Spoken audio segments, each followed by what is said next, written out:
Sportdagi katta g'alabalar shubhasiz tizimli islohotlar va to'g'ri yo'lga qo'yilgan seleksiya ishlariga borib taqaladi. Xo'sh, bugun joylardagi sport maktablarining faoliyati zamon talablariga qay darajada javob bermoqda? Termiz tumanida o'tkazilgan nufuzli seminar taqdimot aynan shu kabi dolzarb masalalarga bag'ishlandi. Anjumanda Sport vazirligi mutasaddilari, viloyat boshqarmasi rahbariyati hamda tajribali murabbiylar tizimni yangi bosqichga olib chiqishning aniq mexanizmlarini atroflicha muhokama qilishdi.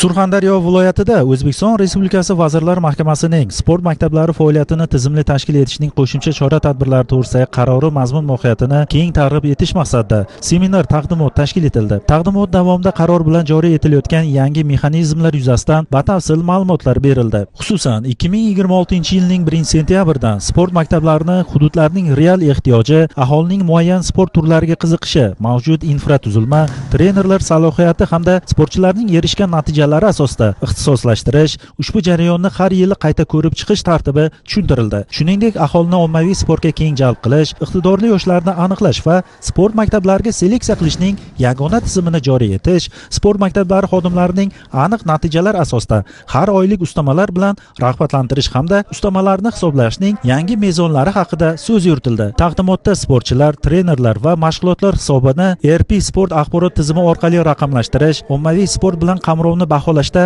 rasmiy demografik ma'lumotlar hamda elektron tizim ma'lumotlaridan foydalanish, mahallalarda faoliyat yuritayotgan o'zini o'zi band qilgan trenerlarni davlat sport tizimiga integratsiya qilish bo'yicha belgilangan vazifalar ham atroflicha tushuntirildi.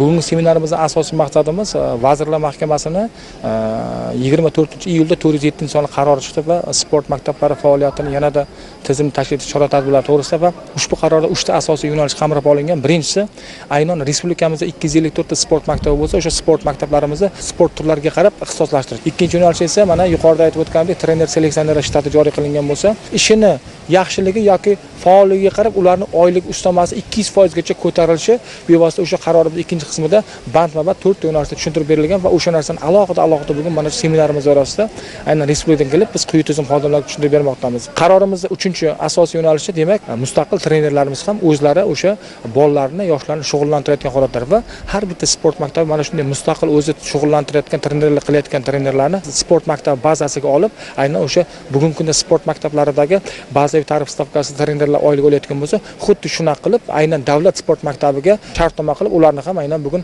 doimiy shug'ullanishlarini bizning o'sha yagona sport sohasida birlashtirish masalasi yotibdi. Taqdimot yakunida qaror ijrosini hududlarda samarali tashkil etish, belgilangan vazifalarni o'z vaqtida va sifatli amalga oshirish yuzasidan ishtirokchilarning savollariga batafsil javoblar berilib, galdagi vazifalar belgilab olindi. O'zbekiston Respublikasi Vazirlar Mahkamasining sport maktablari faoliyatini tizimli tashkil etishning qo'shimcha chora-tadbirlari to'g'risida qarori mazmun mohiyatiga bag'ishlangan tadbirlar boshqa viloyatlarda ham bo'lib o'tmoqda.